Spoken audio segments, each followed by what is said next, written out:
What I mean to say, started growing. So as a result, because of after getting this shape, this is one reason why political science started moving towards behavioral approach. Now, further, there were some scientists belonging to Chicago school scholars, such as there were two scientists here, Kathleen, Catlin, Kathleen and Laswell, Laswell, Kathleen and Laswell. There were two scientists, Chicago school scholars, Kathleen and Laswell. Now, what they said is they have been emphasizing because of this shame, they have been emphasizing to study politics, to study politics as a process, as a process, not from the facts, but from the process which is happening now. Study politics as a process. And because of this, there is one more scholar like James Bryce, Bryce. There was one scholar called James Bryce. He called that political scientists require facts, facts, and facts. Political scientists should require facts, facts, and facts. We require facts, facts, and facts. He is also a political science scientist, and he said that we study politics through facts, facts, and facts. This is the reason why they started now emphasizing on one approach called behavioral approach. Now, I said, what is behavioral approach? Applying scientific methods. Scientific method is also known as behavioral approach. What is scientific method? Approaching the methodology which is used in science. The rigorous methodology which is used in science to derive and to verify the facts is known as scientific approach. Scientific approach. This application of the same methodology to political science is known as behavioral movement or behavioral approach. Why this has arisen? This has arisen because of whatever I said. Because of we were unable to stop or guess the First World War, the Second World War, because we were stuck in the history. As a result, the demand for behavioral approach in political science started. As a result, we started going for behavioral approach. This is the background of behavioral approach. Quickly, let me quickly go now to the next aspect, that is what are the basic features of behavioral approach. The next concept is what are the basic features of behavioral approach. Right. Now, there is one person called David Easton. In his lecture to American Political Science Association, he was lecturing in American Political Science Association. In this lecture, he has given 8 intellectual foundation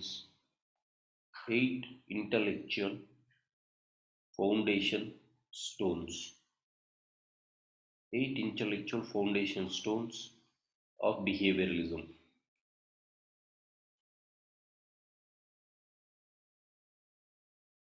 8 intellectual stones of behavioralism.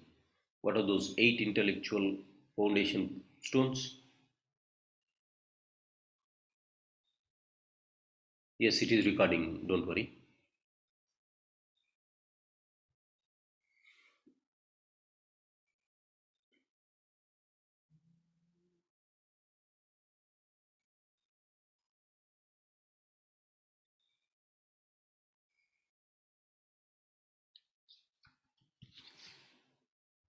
One second.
right? So let me continue. So what I am saying is, David Easton, he has said what are the basic features I am saying. David Easton, in his lecture to American Political Science Association, he has said 8 intellectual foundation stones for behavioralism. What are those 8 intellectual foundation stones? You have to by heart these 8. First one is basic features of behavioralism. There are 8 features. First one is regularity. There is one thing called regularity. Second one is regularity. What is you mean by regularity? It means just there are observable regularities in the natural world. Similarly, there are observable regularities in human behavior. In nature, you can observe some regular events which are happening. Similarly, even in political science also, or even in human behavior also, there will be some observable regularities. That is what he said. Hence, we can make political science as a regular political subject. Regularity. So the first basic stone is regularity. What does this mean? Just like in natural world, in nature, you are observing some regular events. For example, in a year, in nature, you will have summer, winter, monsoons. Right? Monsoons will have rainfall during this point of time. Rainfall will be heavy during this point of time. So in nature, there will be some regular events which will be happening. Observable regularities can be found. You can observe them. Similarly, even in the human behavior, he says it, there is some observable regularities. Observable regularities are found. Hence, he said that we can make scientific theory, or making scientific theory as is an easy process as for him. This is first thing that he said. Second one he said is systematization. Systematization. Systematization. One second.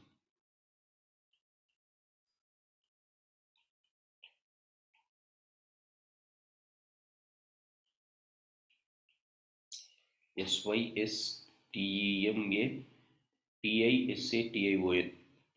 Systematization. What does this systematization means? Like research in natural sciences, you can do some research. There should be a similar way of systematization in social sciences also. What does this mean? Whenever they give a hypothesis, go for some data collection, and then from data collection check your hypothesis whether this is correct or not. So go with that system again. If the data is not correct, again propound a new hypothesis. If your hypothesis, again collect with the data, check whether your hypothesis is correct or not. So they said that you develop your analysis in this way. This is systematization. First propound one, you say hypothesis, collect the data, check the data, and check whether it is your hypothesis is correct or not. If it is not correct, you upgrade your hypothesis and then check with the data. If it is correct, that's fine. If it is not correct, update your hypothesis again. This is called systematization. Develop a system to understand whether the events are correct or not. So that is called systematization. So just like in natural sciences, what you do, researchers will do the same thing. So you develop the same thing here. After systematization, you go for verification. Once the system is developed, you go for verification. What is verification? Now you collected the data, you developed the hypothesis. Now you verify it. Hypothesis should be capable of verification. Hypothesis should be capable of verification with facts. So develop your hypothesis not in abstract manner, but in a manner that it can be verified through facts. Fourth one is techniques.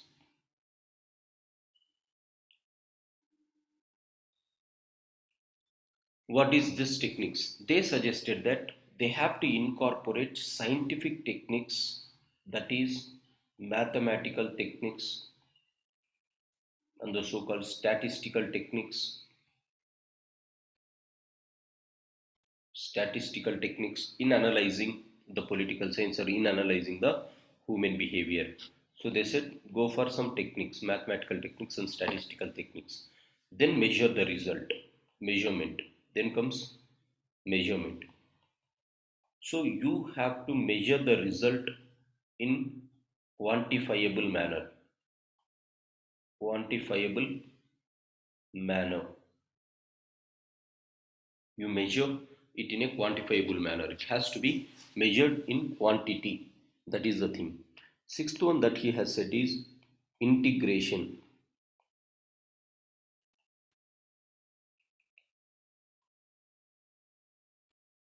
Now, what is this integration? Integrate political science with interdisciplines.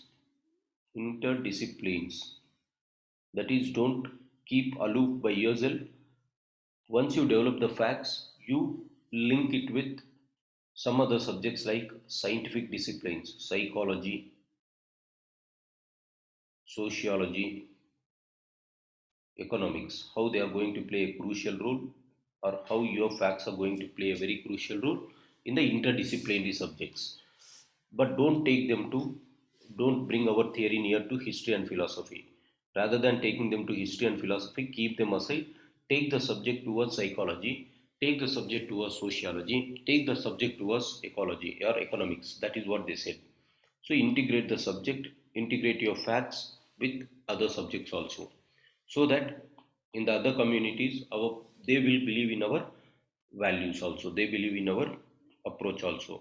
Next is value neutrality. They clearly said that value neutrality. What does this mean? Political scholars should not express his value preferences, or political scholars should be value free. They should not say these are the values, just like the philosophers used to say. Political science or political scholars should not express his value preferences, should not express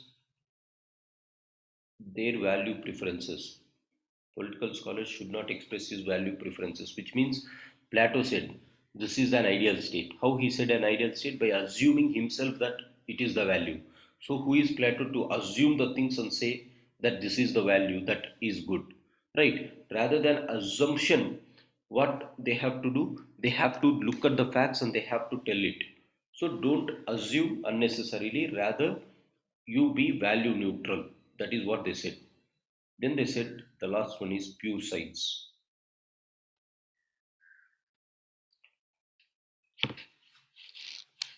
Once we develop from point 1 to 7, when we observe our methods from 1 to 7, political science will become a pure science. This is what their concept is. How to make political science as pure science.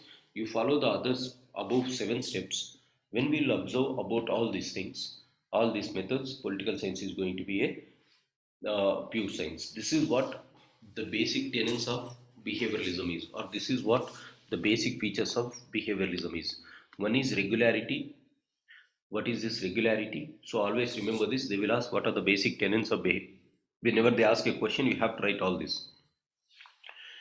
Regularity, just like pure science, just like the nature is observable with regular conditions, human behavior can be observable, and this is called regularity. You can observe human nature, and there will be some set of regular behavior of humans, hence, scientific theory is possible. This is what they said. Second one is systematization. In order to understand how they are behaving regularly, you develop a system that is called systematization. Why? Give hypothesis, give facts. Now verify it, verifiability. Right? Check it your hypothesis. Your hypothesis has to be verified. It has to be in such a way that it should be verified rather than being in abstract. Then develop some techniques so that once the fact is there, with mathematical or statistical methods, develop some techniques to incorporate scientific techniques, mathematics and statistics, so that whenever the same thing is going to appear, this technique is going to work. Then you measure the result. Result should be in a quantifiable manner, right? And then they said integrate political science with other disciplines, particularly psychology, sociology, and economics, but not with politics and ethics. They said that they have to be value neutral. You should not propose your values while suggesting the science or facts in the political science. And then, if you adapt this, science is going to be, or political science is going to be a pure pure science. This is what they said. For example, apply this. The latest political thinkers or the latest political engineering that is happening in India, like Prashant Kishore, what they are doing. They are developing politics based on this behavioral approach and the scientific approach. If we do observe this, this is what they are doing. First, they observe what Prashant Kishore and his team does. They observe that humans behave in a regular manner. What is that they observe? If people are unhappy, they are going to change the regime. They observe that and they look at what are the things for which they are not satisfied. This is first thing they observe. And then they develop a hypothesis. Okay, for example, if Chandrababu Naidu has not ruled well, then they will develop a hypothesis saying that okay, people are unhappy. Whenever people are unhappy, they are going to vote for another party. That is first regularity that they observe. Not only in one state, but in any state, this is the thing that is going to happen. If people are unhappy, they are going to vote for another party. That is one regularity they observe. Then they make a system. What is that system they make? People are unhappy, so they are going to change the party. Now they will collect the data. How much people are unhappy? How many are unhappy? They will collect the data. And then they will check this, verify this. How they will verify? By going and by conducting some small scale election type of system, like they will collect the data from people, right? They will send their people or they will send their team asking that if now the elections are held, who will win this. So they will verify it by going to region, small groups will go and they will collect this data exactly whether they are going to work in the correct direction or not. Next, they develop the scientific method. What is that scientific method? Okay, this fact is verifiable. Hence, let's develop the mathematical model. They will develop the mathematical model. What is it? They might have verified this with 1,000 people. Now they apply it for the 1 lakh people or 5 lakhs people. Now, then after this, they measure the result. How far our system is working, quantifiable manner. They measure it. As a result, what happens? Once they have got it, they starts integrating these facts into other subjects. How it is dealing with sociology, how it is dealing with economy. They do that. This is all possible by being value neutral. They don't bring their values, right? People are unhappy with this people that is called uh, Jagan or Chandrababu, because they were unhappy because of the failure of policies, not because of the caste. They don't bring values like caste, religion here. Rather, they have observed only facts. What are the facts? How we have to deal with them. As a result, with this pure science, election engineering is happening today. So the entire election engineering is based on this behavioral approach. If you do understand that, this shows that how behavioral approaching is playing a crucial role in the present day elections in India, not only in India, but even in the entire world. We are going for this scientific analysis. So, this is how they made a systematic study of political science, and this is how they made political science again a pure science over a period of time. This is how behavioralism is about, or behavioralism is speaking about, right? Now, what are the achievements of this? A large number of works based on behavioral approach came into existence over a period of time. A large number of works came into existence. However, the most important work that behavioral science has got are an electoral behavior. To understand the electoral behavior, we have produced quantifiable data, verifiable data, and behavioral approach led to a revolution in the understanding the electoral behavior of the people.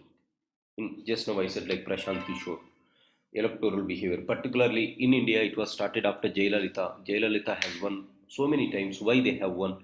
Because of giving gifts, because of giving donations to the people, because of giving some fee waivers to the people.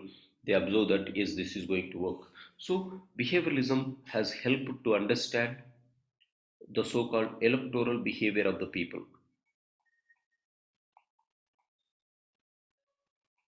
Most important thing is in understanding the electoral behavior. This is where it has become quite successful over a period of time. By 1950s, after the Second World War ended in 1945, by 1960s, behavioralism started gaining some traction. However, post 1960s again, one more thing called post-behavioralism has arisen. So before going to post-behavioralism, let me tell you again what I discussed so far. I discussed today about one concept that is called behavioralism. I started saying with empirical approach because if you do observe in our discussions, so these are the discussions that I had. In my first class, I said about the so-called what are various approaches. This is what I said. So traditional approach, philosophy in traditionality, there is philosophy, there is history, there is legal constitutional approach, and then we started discussing about empirical approach today. Empirical approach, I said this is one traditional approach. Look at this. This is a subcomponent of traditional approach. The heading is tradition. The basic components are philosophical, historical, empirical, legal. Now, why empirical is a part of your tradition? Because empirical is a bit different from scientific in the sense that empirical is because without traditionalities or traditional approaches used empirical approach to bring out their facts. Now, modern scientific approach is of two types. How it is different because the methodology that is adapted by science is followed here. That is why empirical approach is somewhat different to behavioral approach. Behavioral approach is scientific approach, and then we had behavioral to post-behavioral approach. So we are discussing these two things as a component of it. We started discussing yesterday. We started discussing some facts about the other schools, and today we started discussing about the so-called behavioral approach. This is how we will move to the subject. So empirical approach.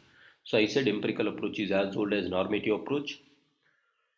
Now normative approach is incomplete without empirical approach. Why? Because Plato based their observations on Athens, Aristotle classified, and then that is on empirical basis. Machiavelli used history. So they used this empirical approach. So John Locke said that mind is tabula rasa. When we are born, it is clear mind, clear board, as nothing is imprinted on our mind and soul. As a result, we get our experiences. We get out of experiences, observation. We print something on our body, right? That is called thing. Now, what is the difference between normative and empirical? This is the difference. However, empirical is not equal to so-called scientific because if you want to convert empirical into scientific rigorous methodology to be adapted by science you have to follow the same thing and it is a modern concept. So what is behavioral approach? I said why behavioral approach, what are the why behavioral approach, this is why behavioral approach, and then I have discussed about the so-called what are the features of behavioralism. This is the basic things about behavioralism. Next, developed the concept of post-behavioralism. First thing first, is it clear so far what I have discussed? If you have any doubts, you can ask me because behavioralism is one important thing for the questions. Just by Prashant Bush, Prashant Kishore example, you might have understood this very clearly. If there is any question, you can ask me. Otherwise, I'll quickly move to the next component called post-behavioralism. I'll give you 30 seconds of time. If you have questions, you can ask me. First thing, is it clear for everyone? Chanakya, Kumarateja, Rohita, Sahitya. Sir, I have a doubt. Hmm. Suppose this behavioral question is appeared in exam means we have to write in this particular order the features. Order, I have said already. Look at this. Order for these questions is what is this philosophy is about? Who are the exponents? What are the features? What is its significance? Criticism, optimistic view. This is order for all the approaches. Either that is behavior, whether that is post behavior, whether that is traditional approach, everything the order is same. Okay? This is the approach. Yes. This is the framework. Yeah, and yeah, exactly means what I want to say. Like in that the feature is there, like behavior approach, Yes. like systematic and natural. The integration, these things have to You are be in this asking this. particular order. Yes, this has to be written in Uh, eight has the order. Okay, I got the question. So in behavioral approach, whether to write this one, two, three, four, five in order. Yes, you have to write because yes. this is how behavioralism moves from the so-called history or from facts to pure science. One by one, this is the step. This is the rigorous methodology. Look at this. What is scientific approach? It is a rigorous methodology that is adapted by science. What is that rigorous methodology? All these 8 points are the rigorous methodology. One step by one step. Just like in laboratory, how you go after step by step, this is what the steps. So it has to be written in the same order. Got it, sir. Thank you. Yeah, that's a good question. That's a good question. Any other question? Yes, Rohita. Sir, I mean, kindly tell the link between this behavior approach and avoiding of this World War III. Avoiding of I World War mean, III. not. I'll come to that I point. mean, it is quite successful. Okay. Sorry? Yes, sir. Yes, sir. Any other thing?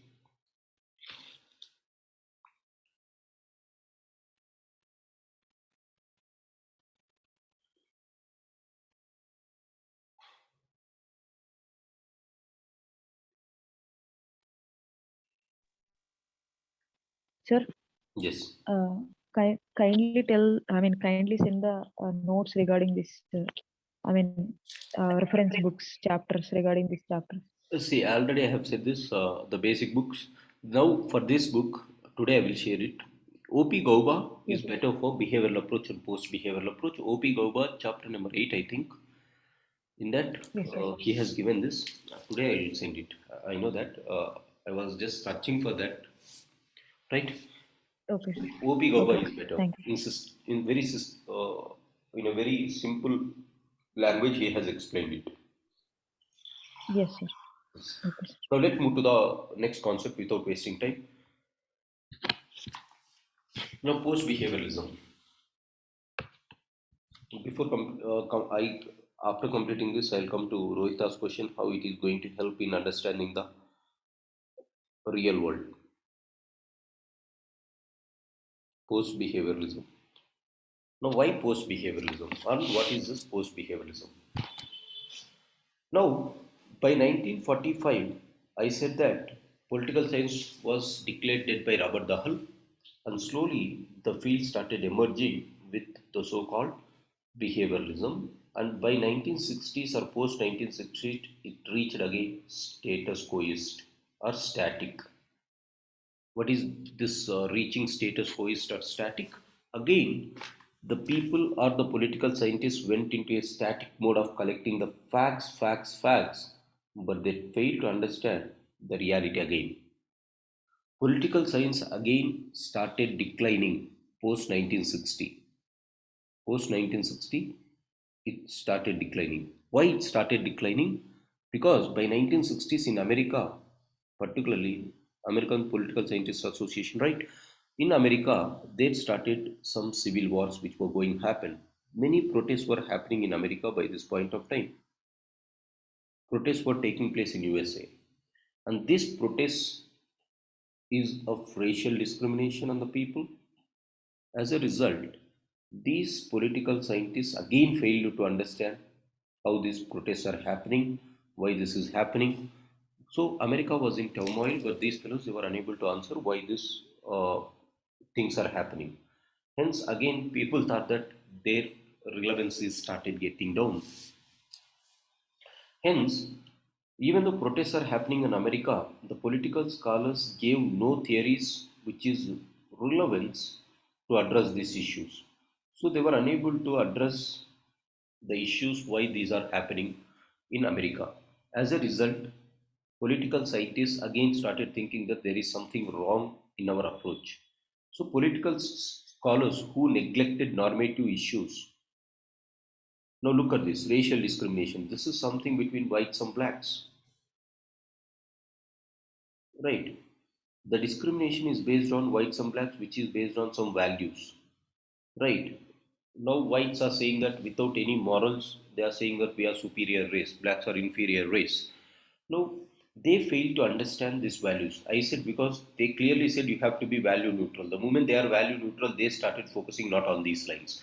The moment they started not focusing on these lines, they fail to understand the racial war that is going to happen in America. No, what happened?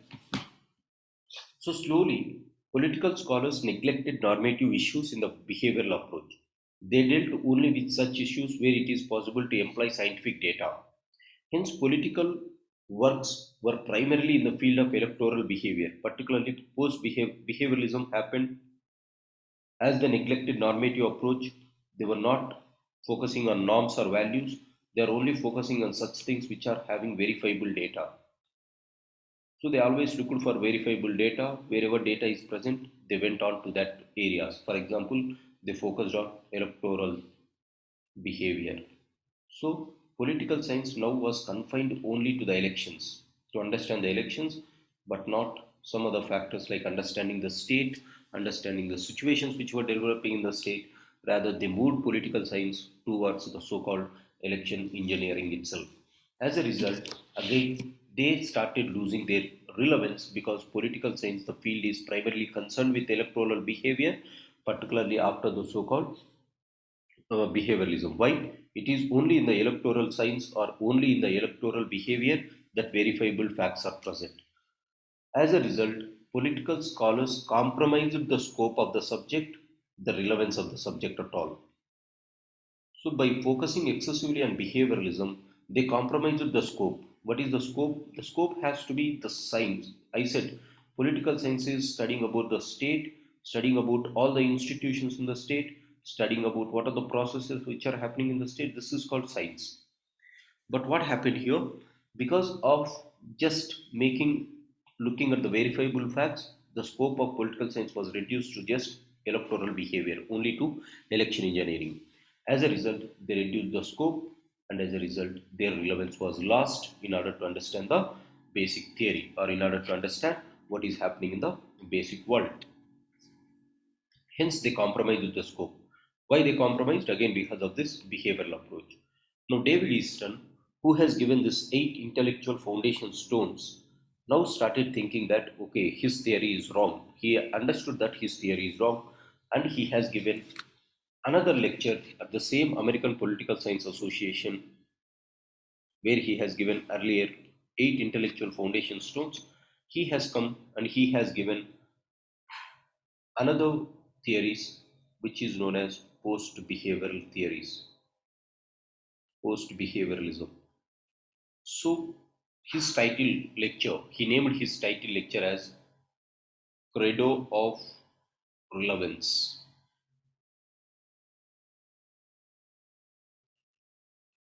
So he titled this as the Credo of Relevance.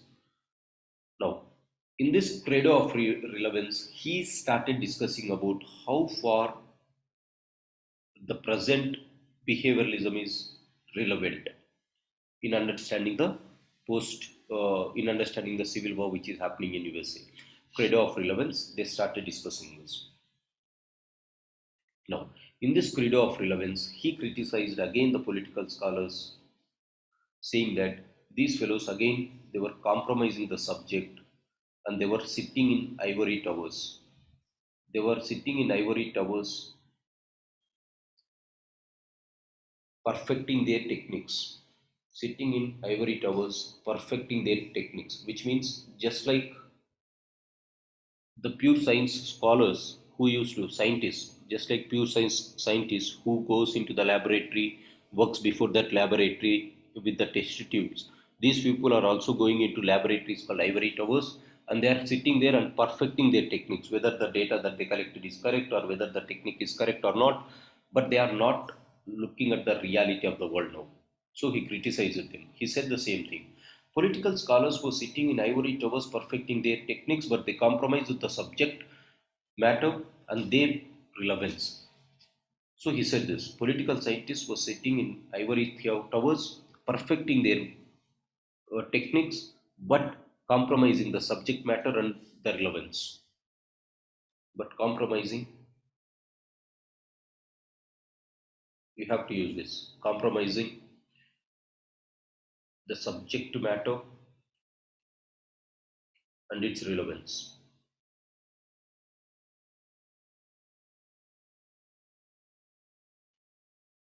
Hence, he called for a theory which will have some creativity. This is called credo of relevance. Hence, he called for creative theory. From behavioral theory, he called for creative theory.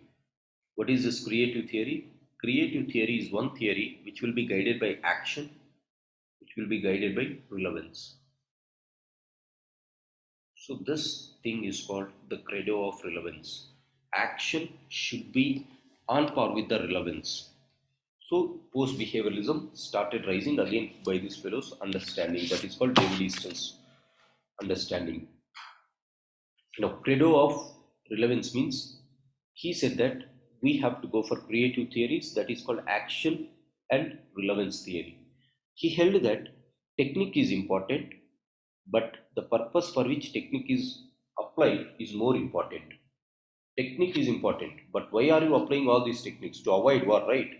Technique is important, but more important than technique is why the technique is applied for all.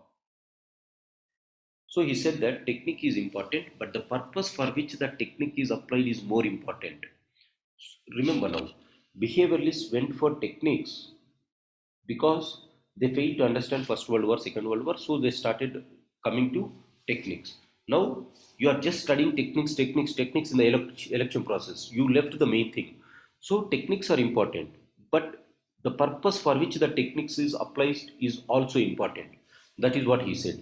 Now he said that we cannot compromise the relevance in favor of techniques.